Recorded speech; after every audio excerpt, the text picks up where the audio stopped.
Well, there we are. I think I like being right in the middle here. See who comes in. So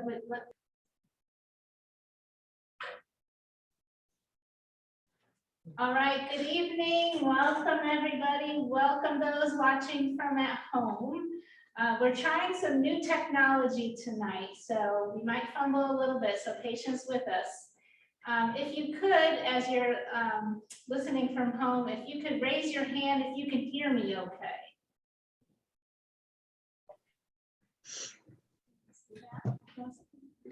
Can you explain to them You know how how to to raise raise their their hands? It's at the bottom of your screen. There should be a little button that says raise hand. Or reactions. Oh, there we go. Oh, there we go. There we go.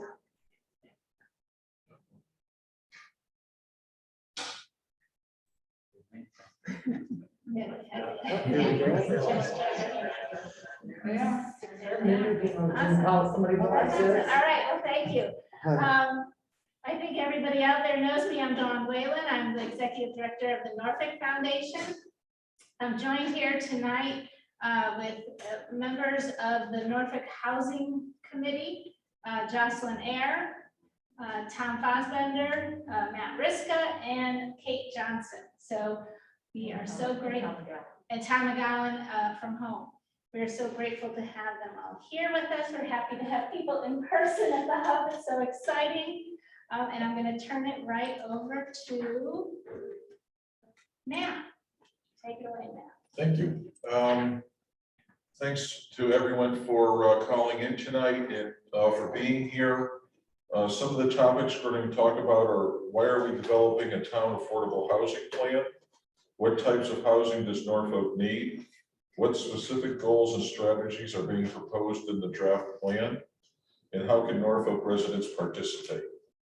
To give you a little bit of a background, with the help of Jocelyn Eyre from the Northwest COG, we applied for a grant in April of 2020.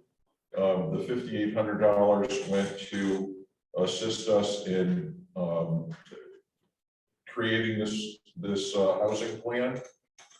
In December of 2020, the committee was formed. We had our first meeting on February 25th in 2021, and we've been meeting 1 to 2 evenings per month since then. So why are we developing the affordable housing plan? State legislation requires us to create a plan every 5 years. The goals of this process is to undertake a proactive planning process and lay out a strategy for meeting the housing needs of the existing and future residents and workers of Norfolk. The plan must specify how the municipality intends to increase the number of affordable housing developments in the municipality. And following the adoption, the municipality must regularly review and maintain the affordable housing plan. So with that said, I will turn it over to Kate Johnson, and she will provide more information. So we're not actually being picked up video, are we? So we have to choose the Do you want to try? another option for that. Yeah, choose that grid. There we go. Okay, and if you can just slide that over to the side a little bit, then everybody can see everything maybe. Side by side. Yeah. I don't know where to Can you put go to it. the bottom to the right side? Yeah, there you go. Thank you. So the obvious question of the night is, what is affordable housing? And the definition of affordable housing is it needs to cost less than 30% of the income of the household that's earning less than 80% of area median income. That's a mouthful, right? So if you're earning less than 80% of area median income, you're earning less than 57,000 and change. If you're one person, 65,000 and change. So anywhere under that puts you into that housing criteria. And in addition to that, people shouldn't be paying more than 30% of their income. So if you're making $50,000 a year, you shouldn't be paying more than 50 times 30%, which would be $15,000 a year on housing related costs. And that includes everything. That's utilities, that's mortgage, taxes if you're paying, if you're a homeowner, et cetera, et cetera. And if you're paying more than that, you're considered to be burdened. What qualifies for the state's affordable housing appeals list? That's a mouthful. This is the thing that we're targeting, is trying to get enough housing on this affordable housing appeals list so that we are well covered as a community and have satisfied things. So there are two pieces to this. One, it needs to meet the criteria above that I just went through, meaning it's less than 80% of area median income, and it needs to, people need to be spending less than 30% of that income on housing. The other thing it needs to be is it needs to be assisted by a state or a federal program which ensures the affordability remains in place. So when we did the town center rental development, we got money from Department of Housing, and with it came the strings attached that it needs to be maintained as affordable for 30 or 40 years, different criteria for different programs. And that therefore meets the criteria for the state's housing appeals list. You want to know how many households? In Oh, and of note, out of the 600 and how many households? Out of the 680 households, 254 of them have an income of 80% or AMI or below. And that's not surprising. I mean, almost half the population is under the median income. Okay, that's okay. The problem is that our housing stock has gotten so expensive that it's disproportionate to income. And that's where this whole process comes into play. So affordable housing is not free housing. Applicants must show proof of existing employment or retirement income as part of the application process.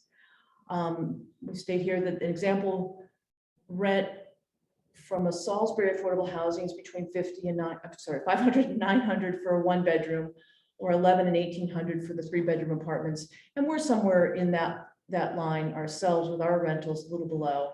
Affordable home ownership is based on family size and could cost between $1,400 and $2,000 a month. So the obvious question is, where do people who live in affordable housing work? All over the place. They're important, really important people in our community. They work for the restaurants, they work for the schools. The teacher is going to be typically under that 80% of AMI. They work for the banks, they work for the grocery stores, they work in retirement homes, they work in hospitals. All of these jobs that we need to keep our community alive, that's where people who are at 80% or below of AMI work. In some cases, they're retired and they've got a fixed income and a retirement income that they received from their work before. And so small towns, affordable housing for the workers. Okay, continue on. Next slide. And what's important, you may want to drag that over, is so that 2.9%, which we see in Norfolk, is what is the percentage of our total housing stock that falls into that affordable housing criteria, and that's 2.9%. Up to 10% is the goal is 10%. At least 10% should be taken care of that way. Once you hit the 10% mark, then developers have an opportunity to come in, or no longer have an opportunity to come in, basically, and say, we want to do this and play the affordable housing card. Under the 10%, we really should be trying to bring our housing, affordable housing up to that level. And you can see how we compare with other towns, and some of them we're better than, and others we are not. Next slide. So this is a great video. How many of you have seen this video? How many of you have not seen this video? What is it? So it's a video that was put together earlier this year, and it was a collection of 10 towns, maybe, or something like that. There's, I think, 5 towns. 5 towns, okay. 5 towns that work together with Jocelyn's help to put together this video, which explains the importance of affordable housing in northwestern Connecticut, what it looks like in various different towns, and some of the residents speak and everything else. At the end, we can play this, or we'll definitely send a link to it. It's a 10-minute video. It's really great. I think it's very helpful. And I think that's it. Yeah, now we're on to Tom. Oh, okay. Great, thank you. So what I'm going to talk about, I'm Tom Fahsbender, and I'm going to talk a little bit about planning and zoning and how that relates to affordable housing, here in Norfolk and wherever. So, but I do want to thank Jocelyn and everybody on this task force. It's been great working with them, and it's I think we're doing good work and sort of thinking about this and coming up with what we hope is a great for the town. So first of all, every town, or not every town, but most towns in Connecticut have a plan of conservation and development for the town. So the idea is every 10 years, we look at where the town is and where we would like the town to go. And the town, as a group, work together to come up with a plan of conservation and development. And it has to do with how we use the land and how we, use all of our efforts as a town, whether it's the Selectmen's office, planning and zoning, all different organizations within the town, to help it, to continue to grow and to be the kind of town that we want it to be. And in our plan of conservation and development, which we recently completed, a couple of the things that were in there had to do with the developing and encouraging the development of affordable housing, more affordable housing in our town. First of all, we have an aging population. Norfolk is getting older. People are retiring and they're staying here, and then the need for different kinds of housing and more affordable housing comes into play. And the other thing has to do with encouraging young people to come to the town, to try to make sure that the people who are young can stay here, and also invite younger people to come into town, to keep it like a viable town, useful town, and so on. And so within our plan of conservation and development, it encourages working with our zoning regulations to allow in this case, it says the construction of a new multifamily development in the village area. So the idea is that zoning, because zoning is responsible for land use, the kinds of things you can do with your house, the kinds of things you can do with your land, and so on. That the regulations that we have can either encourage or discourage certain kinds of development. And so what we want to do is to encourage the development of affordable housing. So we have to look at our regulations to see what is it in our town that we could do to encourage that kind of development in a way that we're happy with. For instance, there are different ways to do that, but the Planning and Zoning Commission, we have a variety of things on our plate, but that's one of the things that are on our plate, as we look at our regulations. And so currently, Norfolk is actually in a good place in terms of what we do allow. Currently, we do allow for accessory apartments by special permit, and a special permit is simply, it requires, instead of being able to just have an accessory apartment without getting any zoning permission, this involves coming before the commission, filling out an application. The zoning commission looks at what the application says. Very often we'll make recommendations about how to, maybe some restrictions or some ideas for you how to do that and so on. And then we would vote on it. We also allow 2-family dwellings under certain conditions, and as well conversion of existing buildings within the village area. And that's this very specific zone in the town for multifamily units. So this is what we currently have. And so what we'll be doing, as time passes, is looking at these regulations that we currently have and seeing, are these the kinds of things that encourage the kind of development and availability of affordable housing that we that is it working for us, and are there changes that we can make to have it be work better for us and for the town and for our plan, and also with taking into account this plan that we're talking about right now, the one that we're developing. All right. Mm-hmm. Okay. Are you guys have good questions later? Yeah, absolutely. Does that have a question? Go ahead. Yeah, go ahead. So do you know about how many accessory apartments or two-family dwellings that exist in Norfolk? A general idea? I wouldn't even be, I mean, we may know, I wouldn't be able to tell you offhand, no. How easy is it to get a special permit for either of those? I think it depends on the situation. It's generally speaking, it's, you know, if you want to get a special permit, you know, there's an application you have to fill out.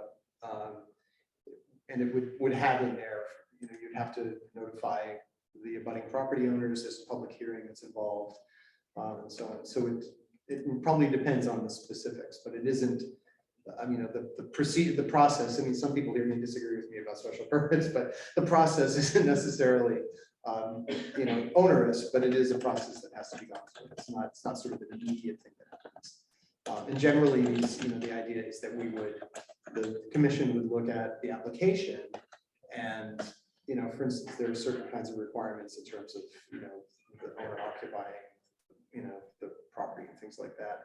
And so if there are issues with parking or issues with lighting or neighbors or proximity to neighbors and things like that, we would make recommendations about some kinds of, you know, restrictions or conditions. You know, if this is true, can this be done at the property? So that's pretty much what it looks. Paul has.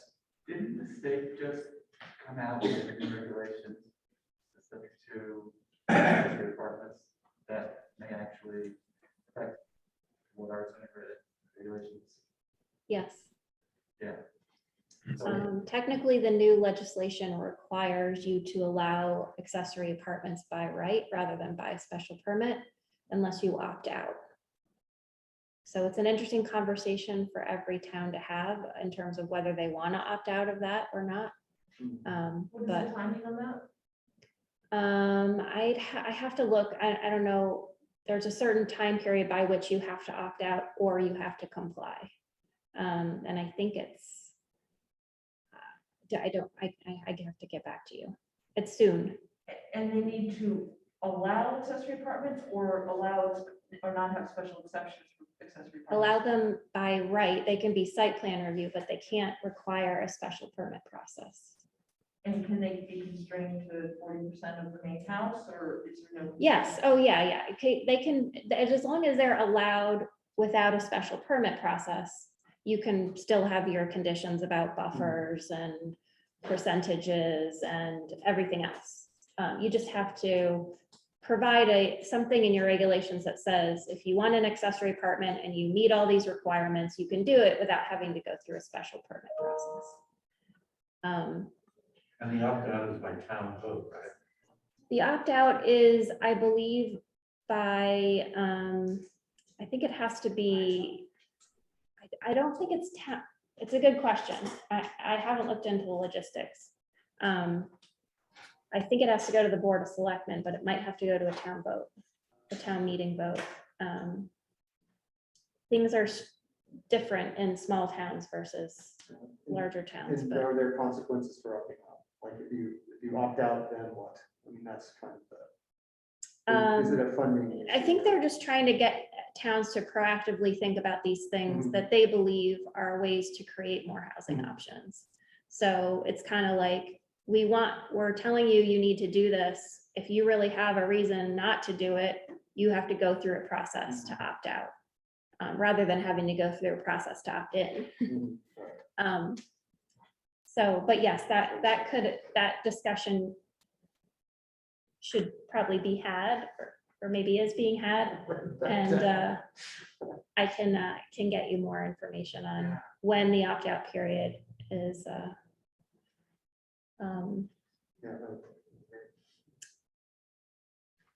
All right.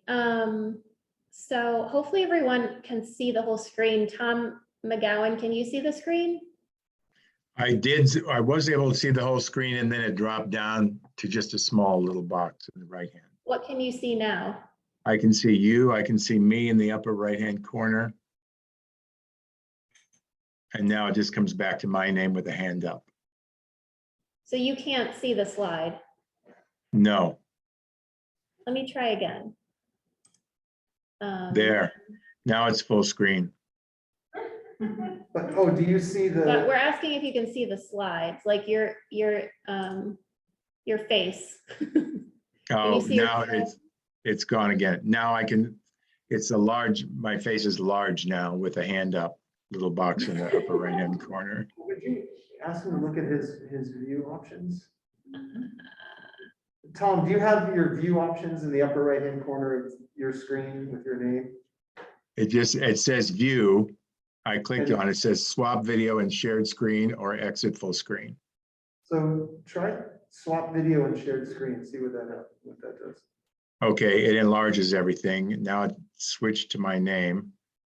But you can't see the local realtor's perspective slide? No. Now, well, I can see it now in the upper right-hand corner, but now it just has my name across the screen with my Can photo. Can one of the other participants on Zoom type into the chat box if you can see these screens that I'm scrolling through right now? I can see them. Oh, you can. Yeah, they're in a thumbnail, but I can see them.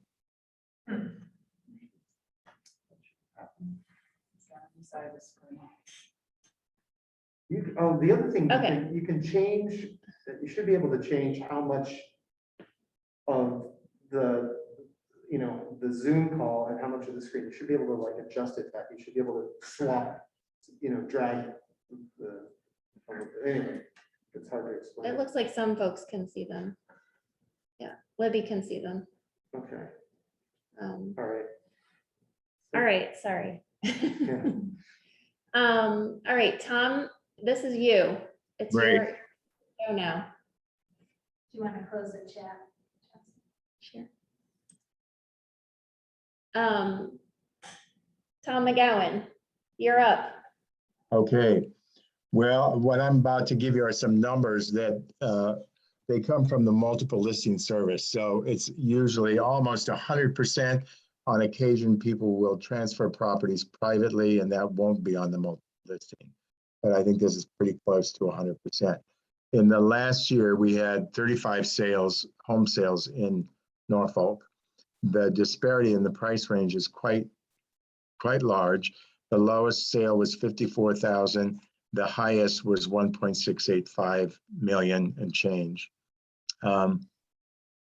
So there's a large difference there. With the very low price numbers, obviously those houses generally need a lot of work. But there are some of those out there. I just sold another one the other day for 58,000. So, but that needs a tremendous amount of work. And it kind of goes when you see that kind of a price.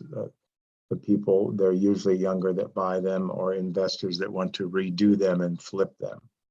So, but out of those numbers that I just gave you, the 35 sales, 13 of those closed at or under 215,000.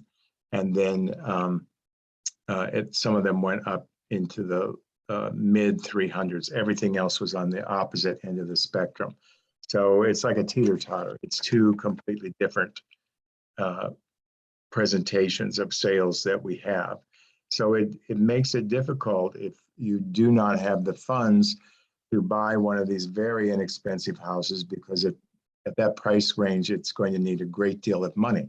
So again, it's not really affordable because say a young couple buys it, they have to invest a lot of money to, in some cases, even make it livable. So that's where we are as far as that goes. The market as a whole is moving along. I've mentioned this before. It's not like it was a year ago or even 6 to 8 months ago. It's by no means stopped or dead, if you will, but it's not what it was before. So that's actually a little more favorable to people that are looking for affordable housing, the little inventory that we have for that, because they're not being snapped up by people who want to come and completely redo them or investors that want to redo them and flip them. So that's pretty much where we are right now. Thanks, Tom. All right. So before we go on, I just want to note to everybody, hopefully everyone's seen the draft Norfolk housing plan that we're here tonight to talk about. And what we're doing right now is just sort of summarizing some of what's in the housing plan for you. And then I'm just going to do a couple more slides with some background information, but what we really want to do is ask you all what you think about some of the goals and strategies in the plan and get your feedback on that specifically. So we're going to get to that in a minute. I just wanted to let you know. And I'm not going to go too much. We obviously, when we started this whole housing plan process, we did a lot of looking at the data around what your housing stock is now, what your incomes are now, and thinking about what the housing needs are in Norfolk so that you could think about how to meet them. And we did have another public forum.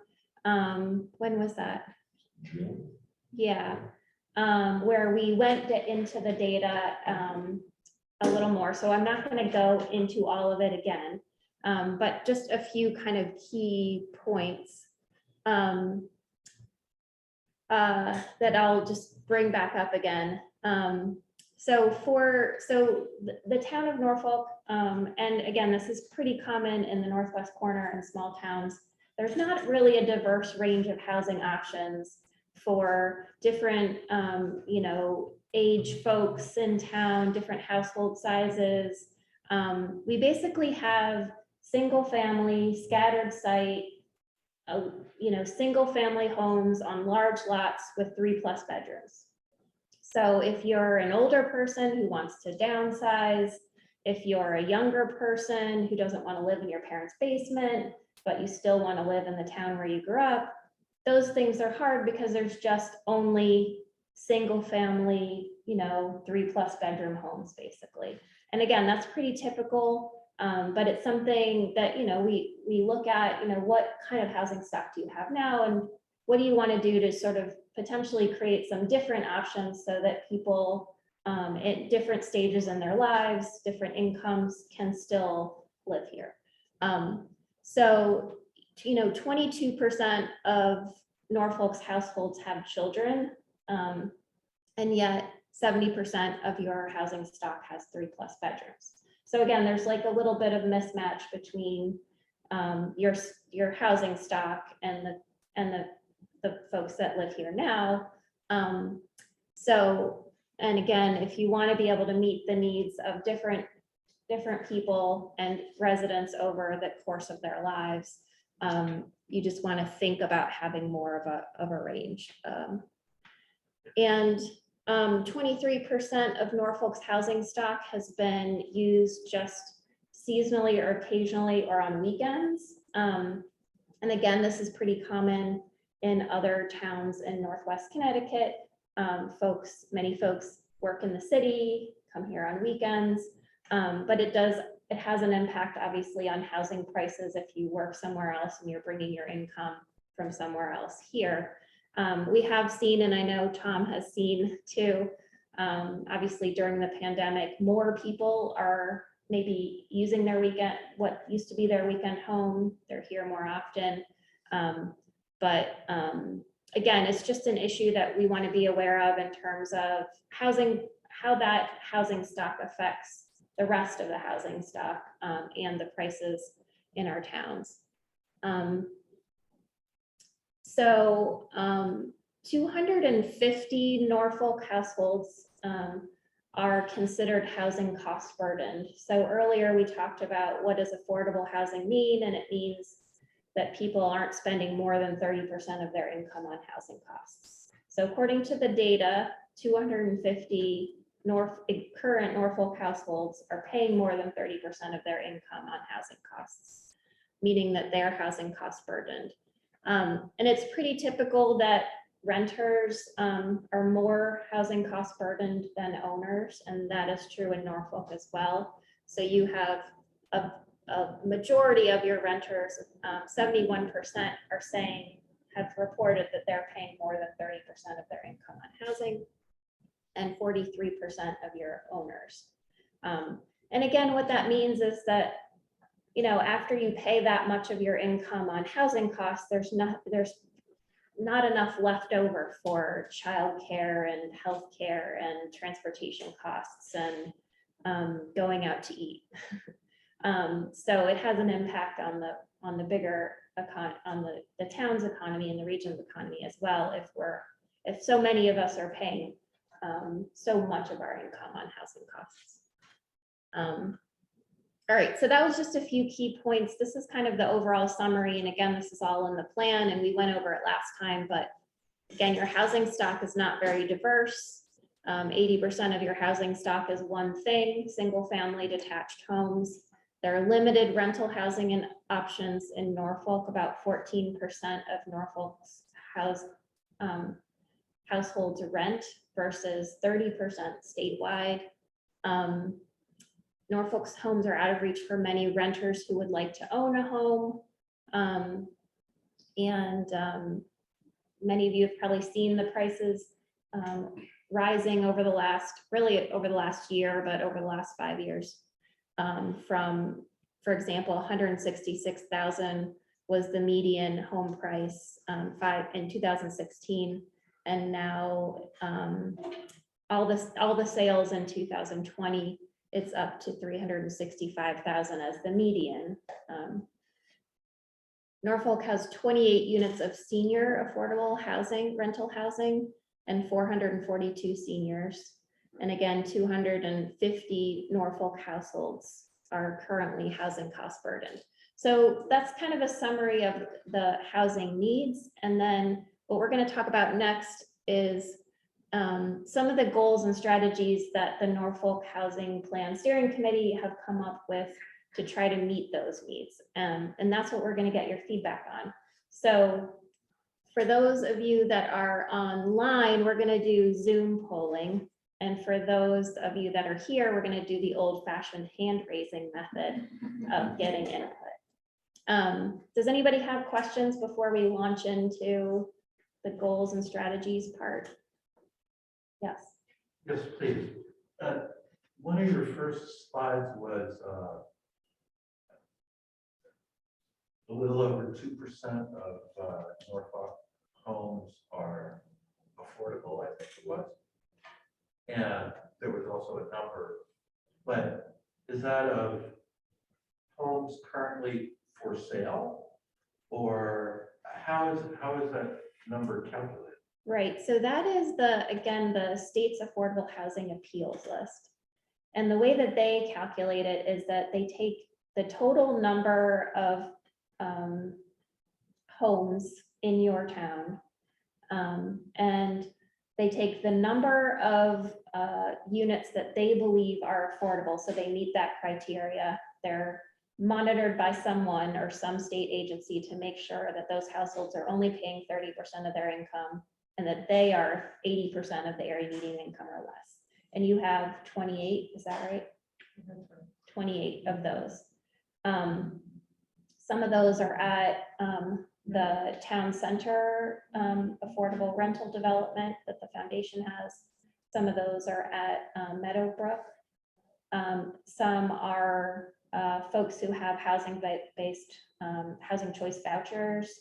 And I think you have some CHAFA mortgages, some subsidized mortgages. So total you have 28. So that 28 represents 2% of your total housing units in town. And these are more or less fully occupied rather than what's free to absorb new influx.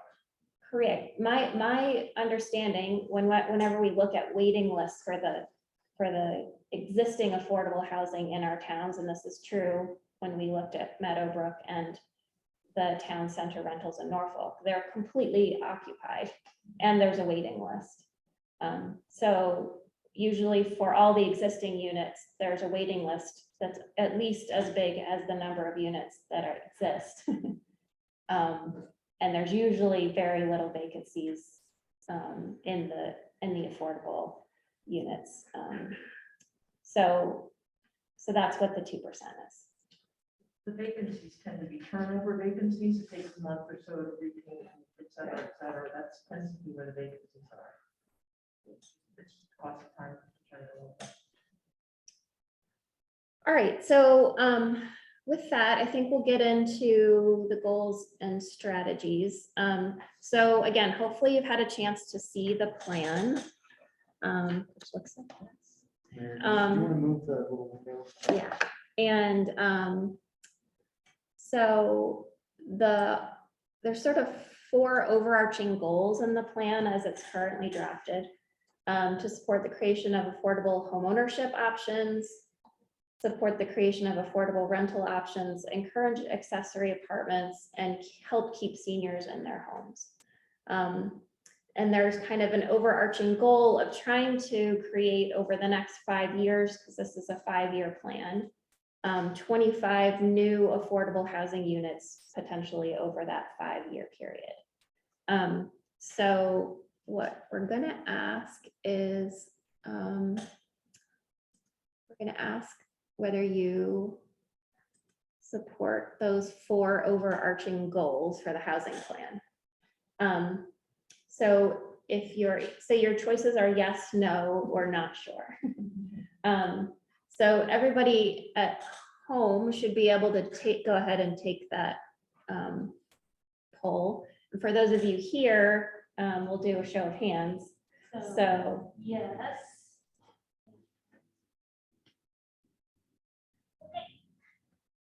are you writing a number down? Oh, I Yeah, can- sorry. 11. It's- I'm sorry. No, I'm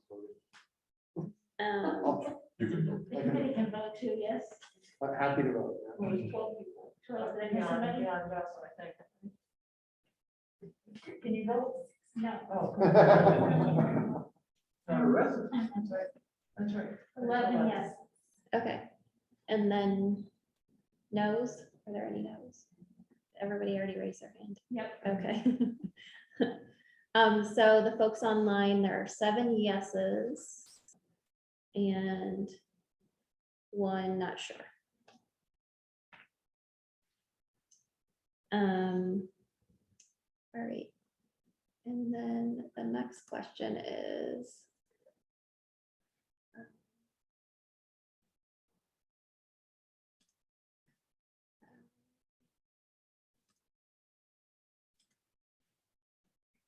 all right, the next question is, do you support the unit goal of 25 new housing units over the next 5 years? And your options are yes, no, I think it should be higher, or no, I think it should be lower. Let's start with yes first.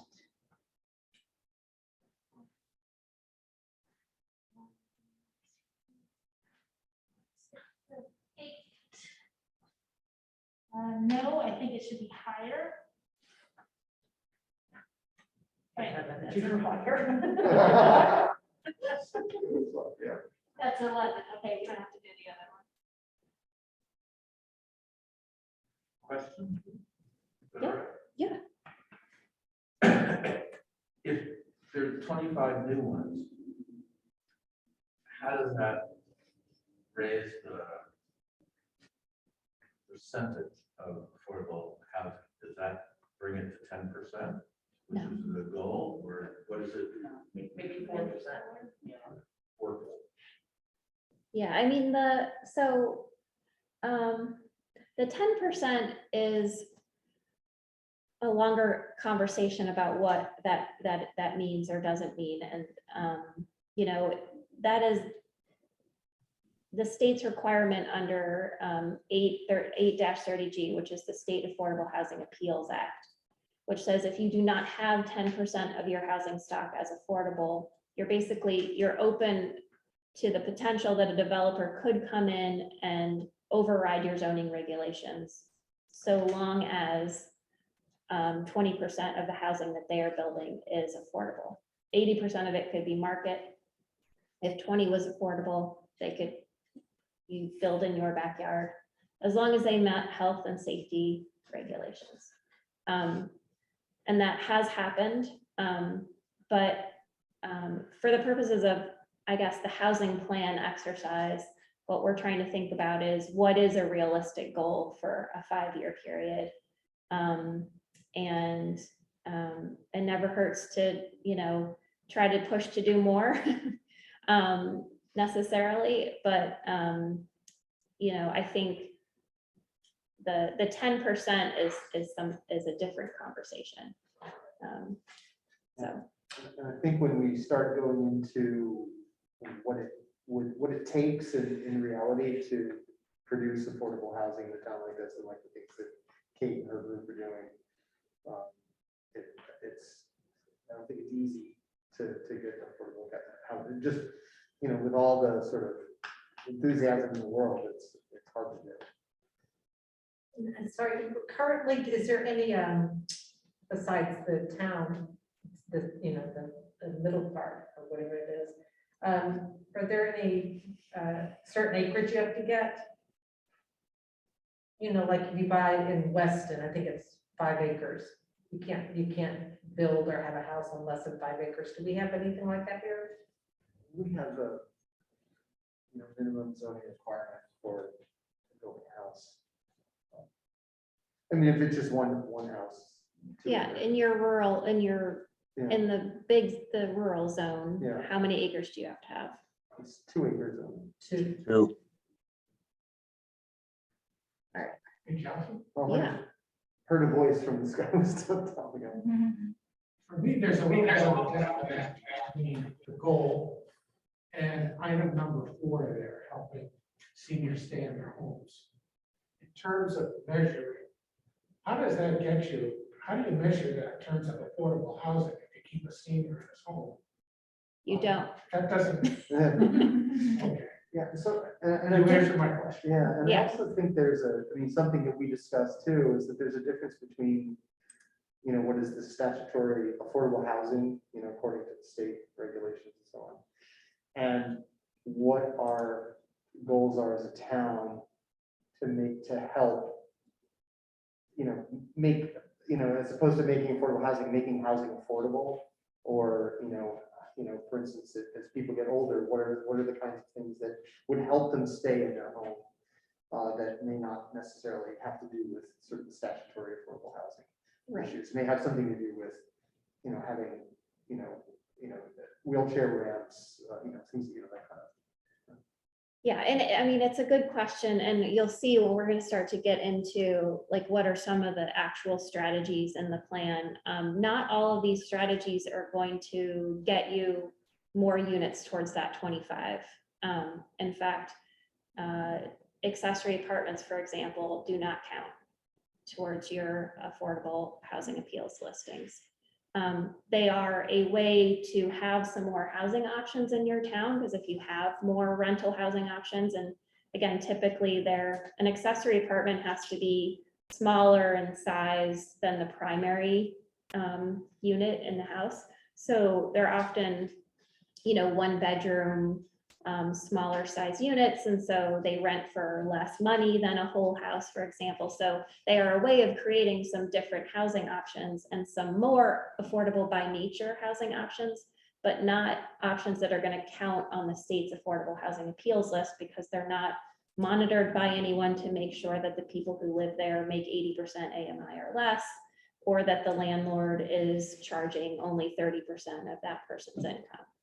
So there are a lot of strategies that you'll see tonight that are going to potentially have the potential for creating some more options that are affordable by nature, but are not necessarily capital A, capital H affordable housing that are going to count towards those 25 units, for example, or count towards the state's list and get you from 2% to 4%.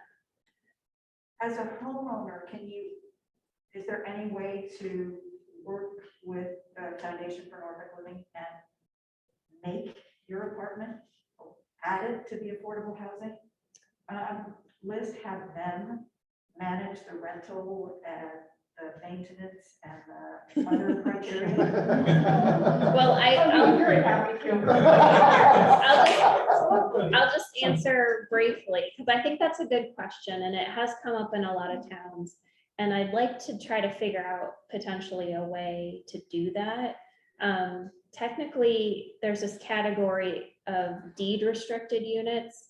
And what we've talked about in the past is the idea that the idea was if a property owner was willing to restrict with the deed, as recorded on the deed, that they were going to only, rent to folks under 80% of AMI, which wouldn't be difficult. You saw those income limits, and that they would make sure that the rent was only 30% of their income.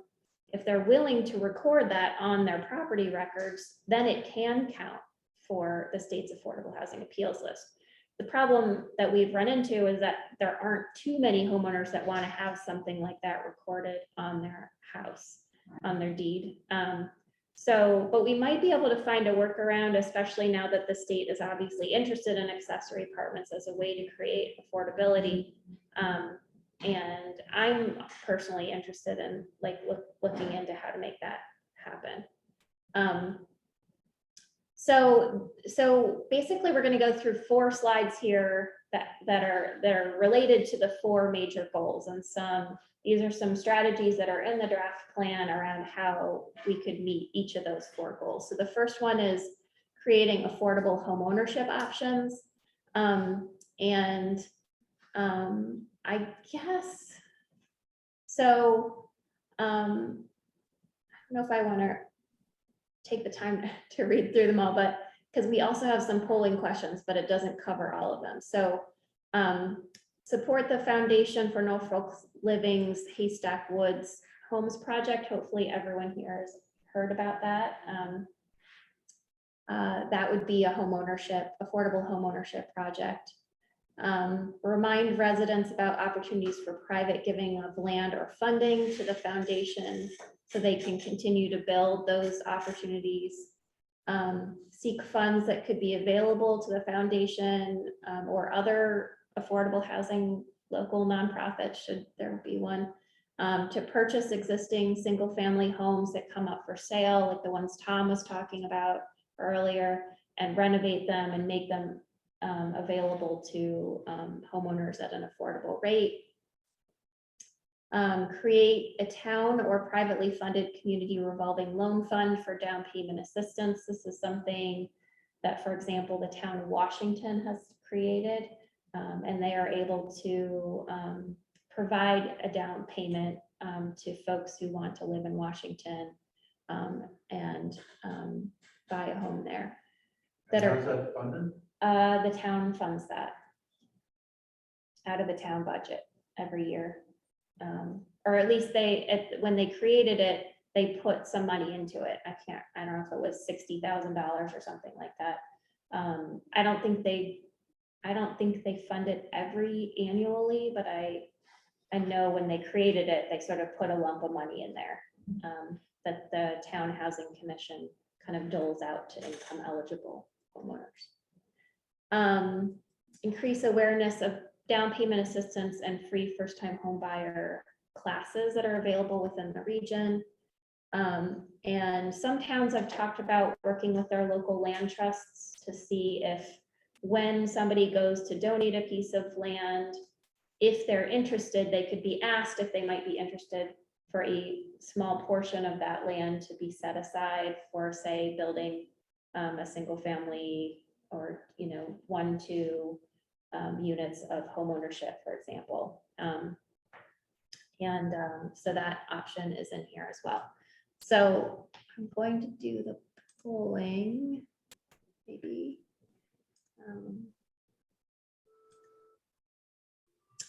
All right. So the first question is, do you believe the housing plan should support the Foundation for Norfolk Living's Haystack Woods Net Zero Home Project to create 10 affordable homes? Your options are yes, no, or not sure.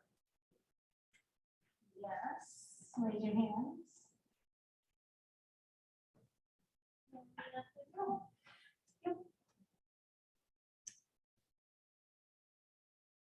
All right.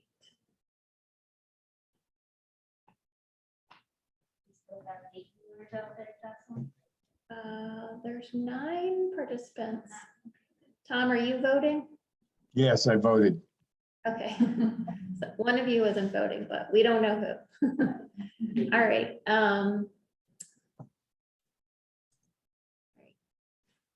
The next question is, would you support the town seeking funds that could be available to the Foundation for Norfolk Living to purchase and renovate single-family homes for sale to income-eligible home buyers? Yes, that was yes. Oh, It didn't. sorry. What's the first part of that question? So the town could seek funding to be available for the foundation, for example, to purchase a single family home when it's on the market. You know, say it's one of these houses that needs a lot of work, but it's on the market for $30,000 because it needs 200,000 or more invested in it. Before we pull on that, I Yeah. would like to point out that the town has very nicely, essentially partnered with us on Haystack Woods by going for the CDBG funding. That's Right, a town, that was, the town is going for the funding and partnering for us, with us to purchase the property and build the road. That's significant. So I can't thank the town enough for already being invested in our affordable housing already. So- right, and that's a great example of a partnership. Like when a funding opportunity comes up, like small cities, or maybe there'll be others down the road, that the town could think, you know, oh, we have this in our housing plan. We should think about whether there's a way to utilize this funding for purchasing a house that's, you know, needs rehab and providing it through the Norfolk Foundation. Sorry, the Foundation for Norfolk. So I did launch it. Did you already do I yeses? didn't, so we'll start with yes. Oh, that's-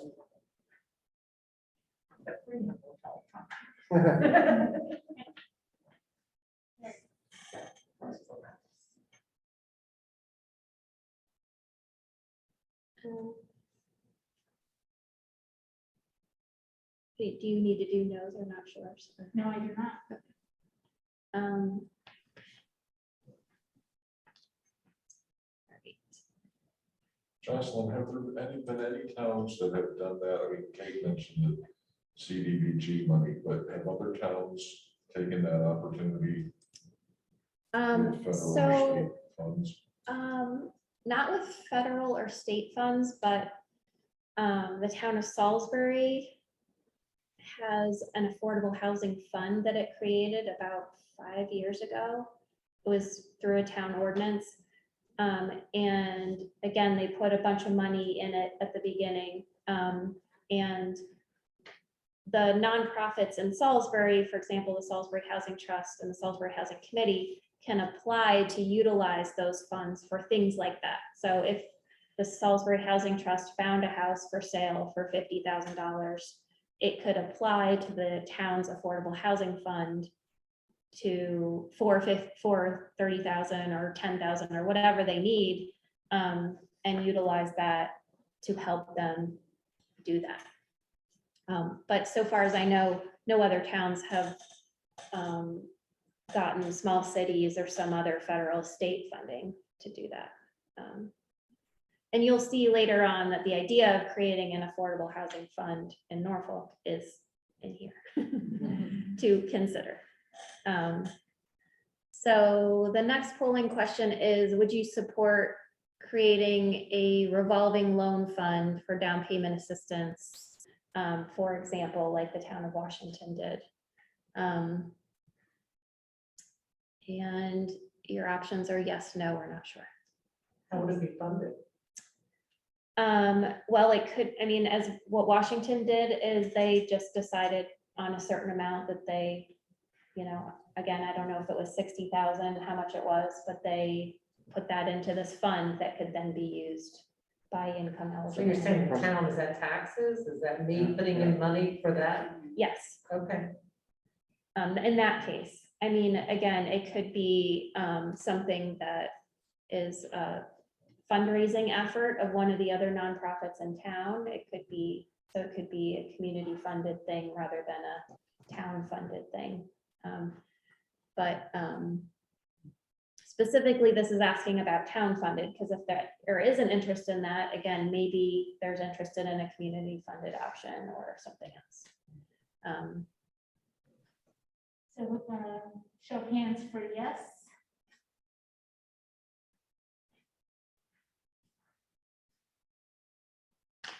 No. And not sure, need more information.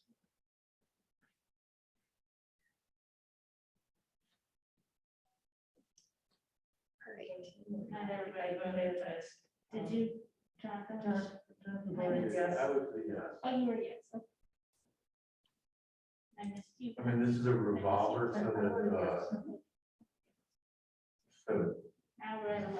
there's an outlay and then there's repayment. Right. And it's an evergreen revolver.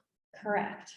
Yeah, typically it doesn't have to be repaid until the person changes homes, like if they sell. So it's not like it's a year or 2 years where they have to repay.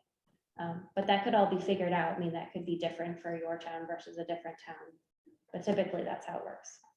So it's not like assisting somebody with a down payment and then they get permanent financing and the down payment assistance is refunded, or this is just a revolving facility for allowing people to purchase homes and repayment is due on sale. Of the down payment part, yes. I'm sure there are lots of different ways down payment assistance programs work. That is my understanding of how the one that Washington has works, but it could be. Do they have a committee or They have a town housing commission that manages that. So basically they keep that organized. Correct, through yeah, and their- they partner with Housing Development Fund, which is a nonprofit that does first-time home buyer classes. So they have all anybody they're providing down payment assistance to goes to the first-time home buyer classes. And I think other nonprofit manages the income eligibility, like getting all of the documentation to make sure that the household is income eligible, for example. So that the town housing commission doesn't have to do that. But Do they put restrictions on when the house is sold to maybe to Jonathan's point of getting some of that funding back? yeah, when the house is sold, they have to repay the down payment assistance. Okay. Yeah. But if they're there for 40 years or 100 years, however long they're there, typically it stays in. They can repay it, but, and again, the program could be structured differently, And it's but interest free. I believe so, yes. I have to go to a meeting in the school, but I have a quick question. Just the last thing is, in my mind, so if you can help me with this maybe. So I want this and I want affordable housing, obviously, because I meet a lot of those criteria. But yet I bought Norfolk because I like that I can take walks and there's not a lot of houses. Right. So how do you reconcile that in your mind about wanting to have it for people, but not wanting to get more buildings? Well, I think, again, that's part of why we had a goal of 25 units over 5 years. So, we're not talking about hundreds of units. And again, I think you'll see in the plan, and have you had a chance to watch that video, the I 10-minute? think I did hear. Yeah, when I okay, came to great. that one, yeah. Again, there's lots of other towns in our region that have this type of housing and have more of it.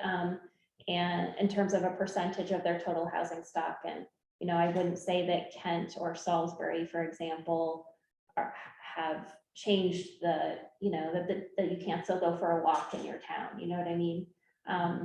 So I think everyone is very sensitive, any project that happens has to go through planning and zoning. Planning and zoning is very sensitive to making sure that any changes that are proposed, that the impact is mitigated. So And that, again, the desire to make sure that Norfolk stays Norfolk is in the plan. And, you know, that is one of the reasons for example, a goal of 25 units over 5 years, because that is not going to have a huge impact. But it would be something, and it would be more than has been able to be accomplished typically by a town or in a town. So if that helps to answer, that's my perspective. One thing that our committee talked about was that the focus should be more on the village area where you have water and sewer, which would make the cost of developing, putting a home in less. And by doing that, if we, you know, try to saturate more of this area and leave the outskirts to what we all came here for, you know, Right. the being outdoors. And by doing that, you can increase the number of houses we have, but you're also increasing the funds that are put into the sewer district, which will offset those costs. So the idea is to build more houses in the town and leave the outside of the outside to, you know, have great outdoors. Jocelyn, I just want to, we're coming up on the hour, and I know you have several more full Yeah. questions to get through, so how is everybody? Are you all? I have an appointment. You have an appointment. Yes, I'm sorry. I'd love to stay, but I can't. All right, we'll try to fly through the rest. And so anybody who can hang in there would be great. So I think we did all of the questions on this one. So getting to affordable rental options, I'm just gonna go ahead and launch the polling questions.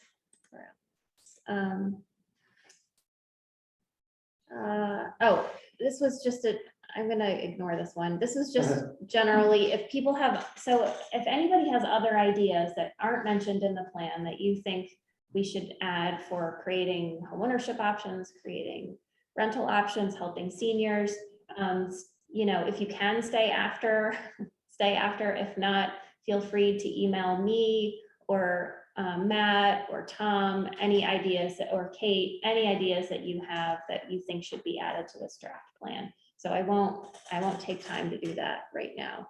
And I'll follow up with an email to everybody who registered with that. So these are kind of did you know questions. I might skip them.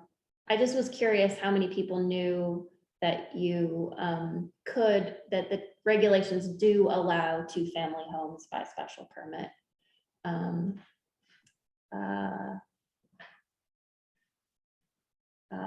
Looks like the people online, half of them, many people didn't know. We'll put it that way. Does everybody know about that? I have no idea. No, I didn't. You better. And then the next question was whether people knew that the town zoning regulations allow the conversion of existing buildings in the town center to multifamily. So if you had a big house in the town center, if you have a big house, you could in theory convert it to say 2 units or 4 units, depending on how big your house was. Just curious about how many people knew that Everybody that know about that? option existed. All right.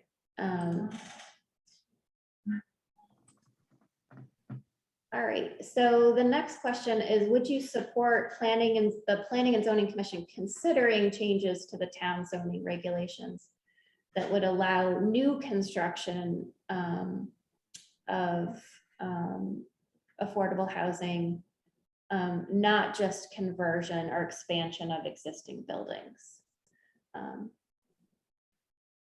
Yes.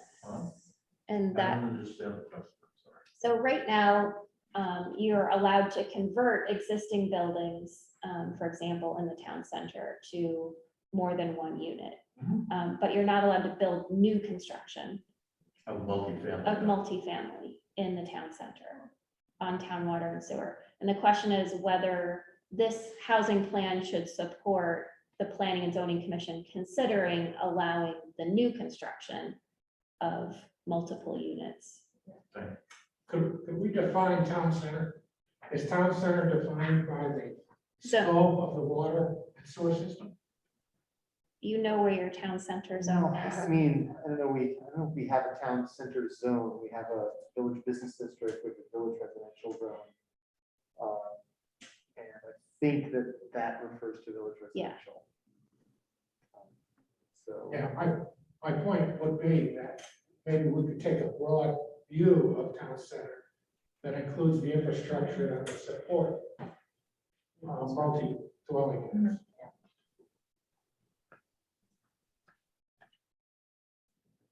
And the sewer system's not above the expanded occasion. Sure, the water system.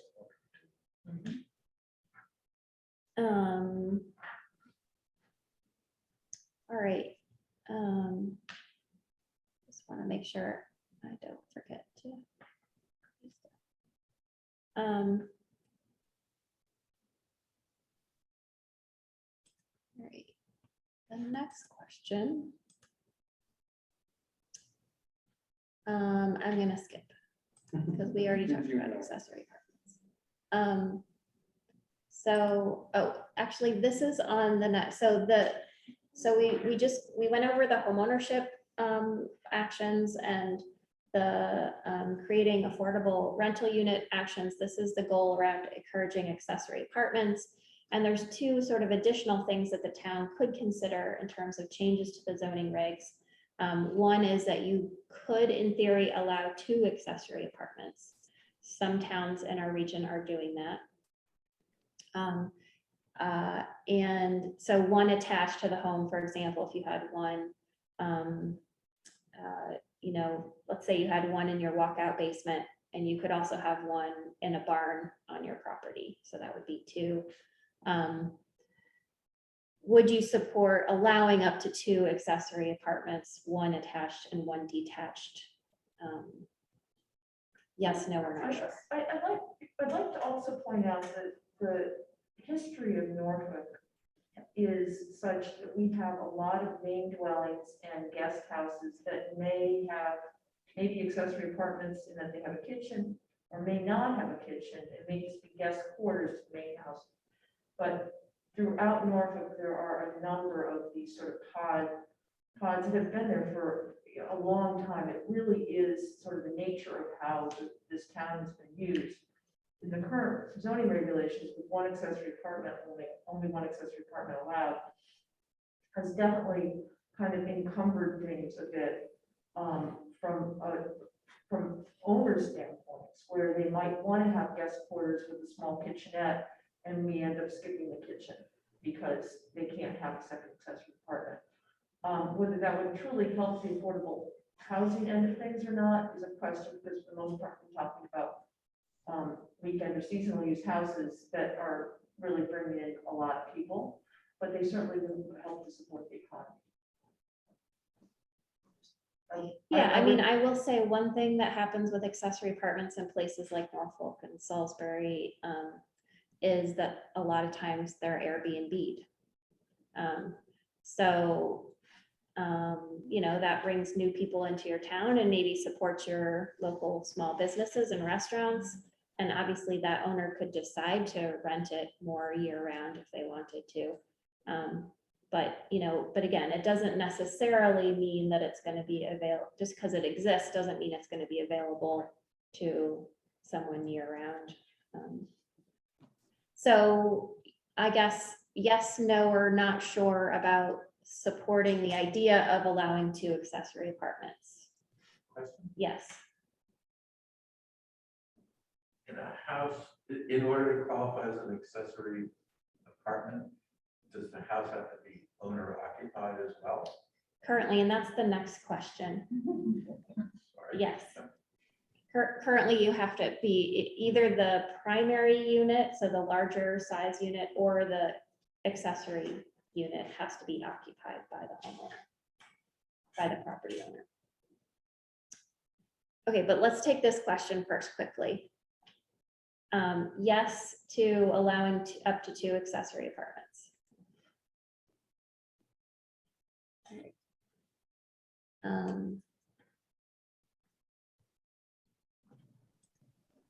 And the next question is what you were talking about. Some towns have decided to basically remove the requirement that one of those units be lived in by the property owner. So the units, it still means there's one larger primary unit, and then there's, you know, a unit over the garage or whatever, which is accessory, but both could in theory be lived in by renters. And the question is whether Norfolk, whether it should be in the plan that the town could consider removing that owner occupancy requirement. It's a little bit hard to enforce anyway, but in any case, some towns have decided to just go ahead and remove that, others have not. So the question is, would you support removing the requirement that either the accessory apartment or the main unit be occupied by the property owner? Yes. So hands for yes. No. Mine's got a caveat with it. I'd say yes for the two apartment, for an apartment and a main. You've got 2 accessories and a main house. I think you want to have all their occupancy there. Yeah, it's, I mean, It's a slippery slope. that's where, this is where the, you know, sort of, it becomes difficult, because then what comes along with that? Well, In terms- yeah. and at that point, when you've got 3 units, it's really a multifamily. It should then be treated as a multifamily, not as an owner occupied accessory apartment. Well, except for if the main owner has opportunities presented to themselves, like long-term opportunities where they could be out of the country for a year or 2 or 3 years, and they want to rent the main unit so that they're not out the income rather than carrying it, you know, you've taken that away from them. Well, no, only if they're, you can rent your house, right? Well, not under this scenario. Not. Well, but If you had If an you- if accessory you- apartment already rented. yeah, if technically, you have an auxiliary apartment rented, then you couldn't rent the main unit. Right, but you could, if you didn't have any auxiliary apartment, you could rent your house. Oh, sure, but I'm just saying, in this situation, it'd be nice for the owner to have that flexibility if they needed it. I have no problem with if it's a main house and an accessory apartment doing that. When you start getting into the three dwellings, then I feel like you really are almost more into multifamily. And it becomes a different zoning issue. Yeah, I would say that would be 4. To me, it's like, multifamily in my mind is like, my starting number is usually 4. That's just a gajillion years of renting. I think So do we're the voting to consider this. Yes. I mean, I think obviously a decision has to be made when the rule is articulated specifically. And, yeah, and I think it's just, it's one of those things you have to, there are a lot of considerations, right? So voting to consider for me is yes, please. Yeah, All right, so yeah, I yes. think, I'm So happy. let's do yes again. So yes to that question. No, or need more information.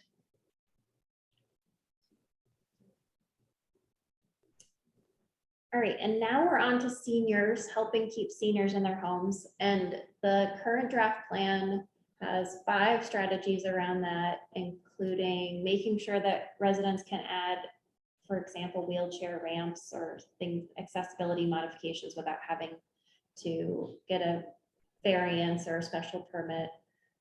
Promoting energy efficiency. We have lots of big houses and they're very expensive to heat and cool. One thing that some other towns have is a housing rehab loan program. This is typically funded by small cities. Towns in the region have created these funds so that income eligible folks who, for example, need a new roof or a new furnace or a wheelchair accessible ramp, that this fund could help them pay for that. And so that's another idea. And then helping coordinate caregiving services.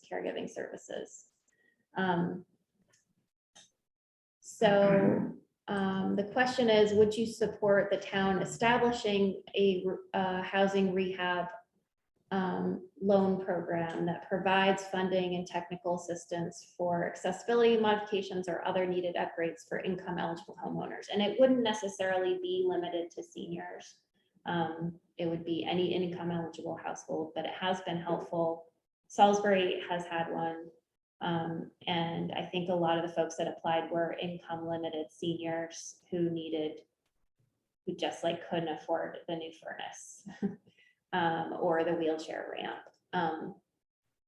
The question is, would you support the idea of the town establishing such a loan program? And that again is you typically repaid when the then title is transferred to the property. So either they sell their house or it's transferred to a son or daughter or something. So your options are yes, no, or not sure. The show of hands for yes. I would say yes, if you add a potential for a grant option as well, loan or grant for some extremely low income people, for example.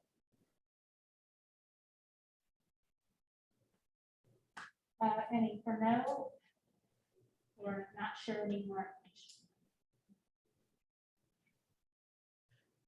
All right, I think there's just like 2 more questions. Would you support the town working to get senior services into place to help coordinate caregiving services? Show of hands for yes. Oh, Sorry. Could you read that again, Jocelyn? do you support the town working to get senior services into place to help coordinate caregiving services? You can check that off, Matt. You got Tara now. Well, I mean, we do that anyway. I mean, we certainly know people with a lot of different things. Early win. I think this Just was count. Yeah, sure. some Kate ideas. Oh, Like the shared housing shared housing idea. aspect of it too, yeah. Yeah.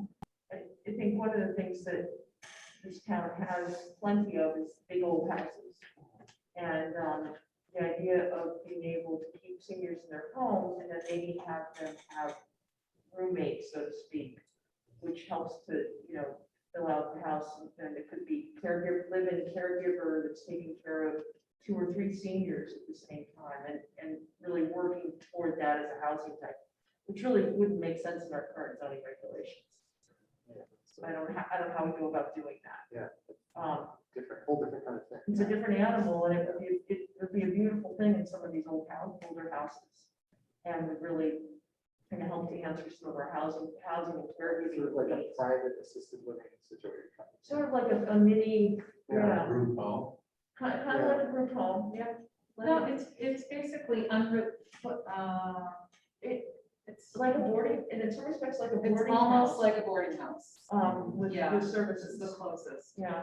I mean, and it doesn't have to be literal caregiving. It can be a college student who's willing to run errands for people, go do the pickups and the drop-offs and do some things like that. It's a really wide range of And you've assistance. seen these things are. The state's actually working on it.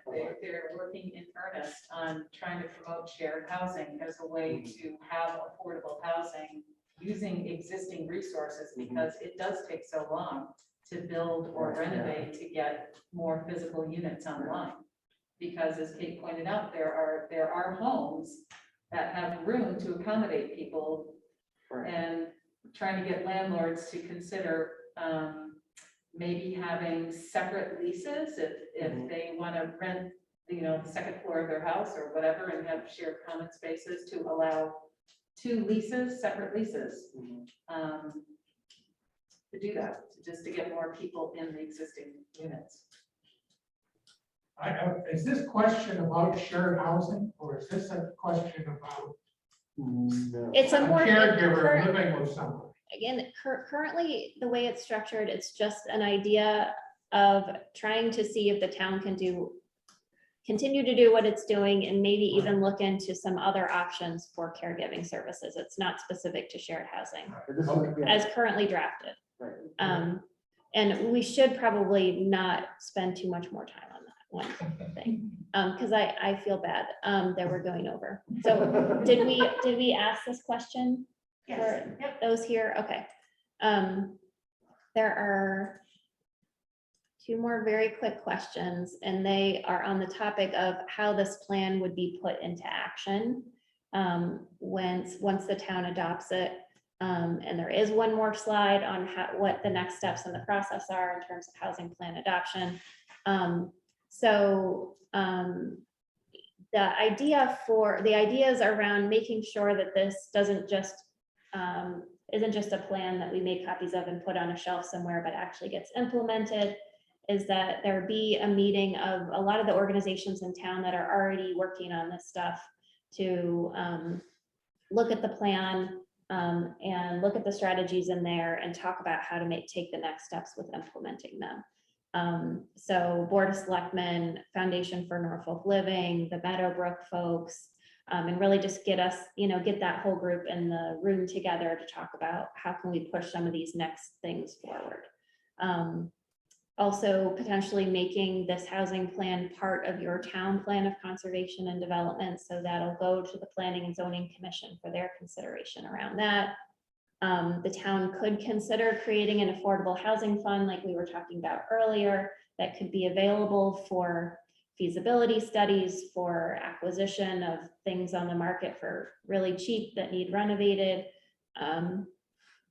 The town of Salisbury, for example, and the town of Washington have that kind of town funded pot of money that could be tapped into for that sort of thing.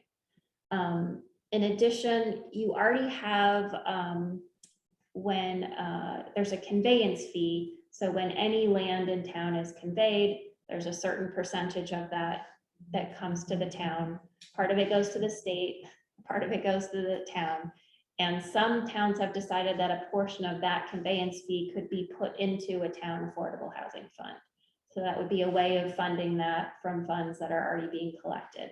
It would mean that less funds would go into the town general fund. So that would be the conversation. So the first question is, would you support the town creating an affordable housing fund generally that could be used by nonprofit organizations, for example, for feasibility studies, acquisition, rehab, and your options are yes, no, or not sure. Yes.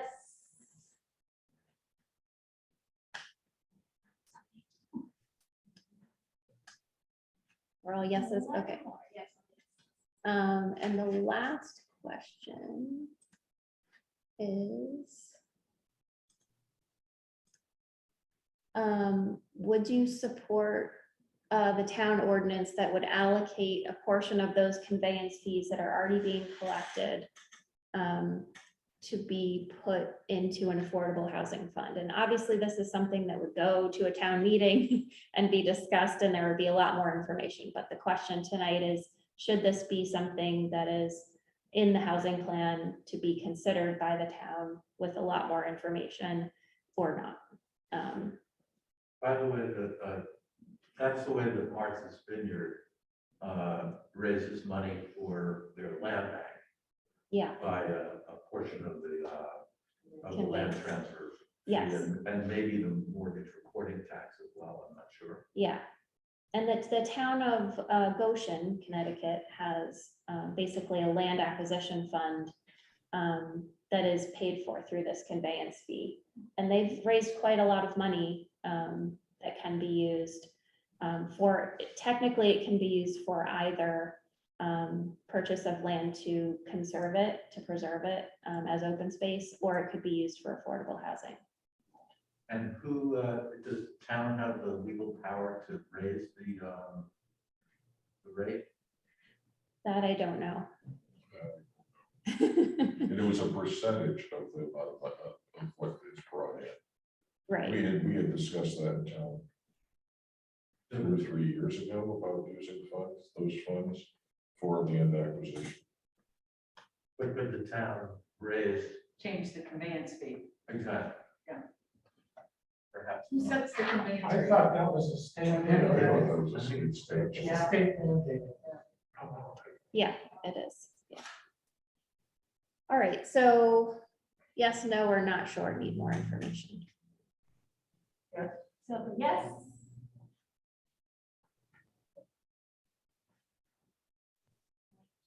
All right, so we are done with our Is polling. that okay? What do you think? I can see another committee coming.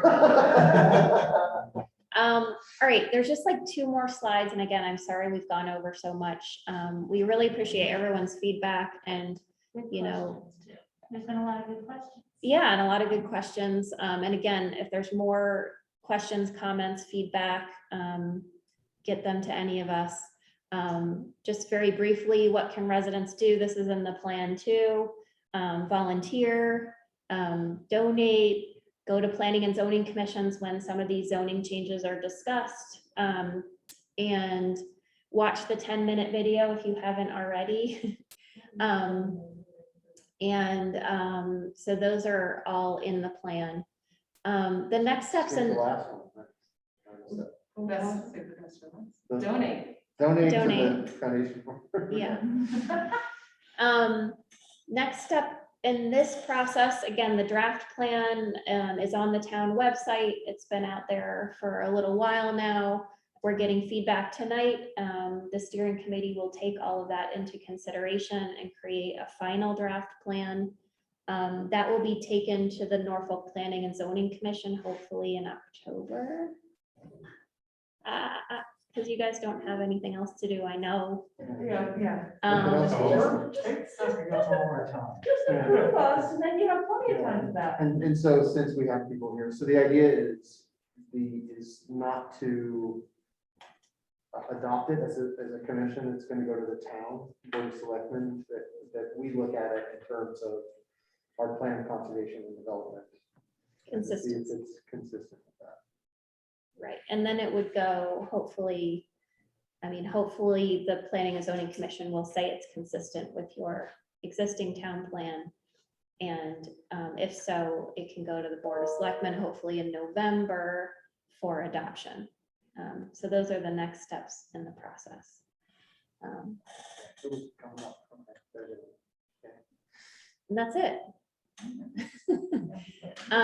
So sorry again for going over.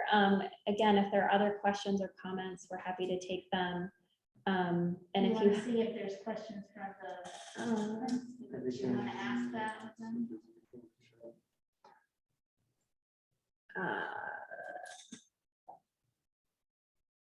I don't know. I don't see any questions in the chat box for us. So any, see if anybody, how many people are left? Who are still here? Do you want to start sharing? There are 4 participants left.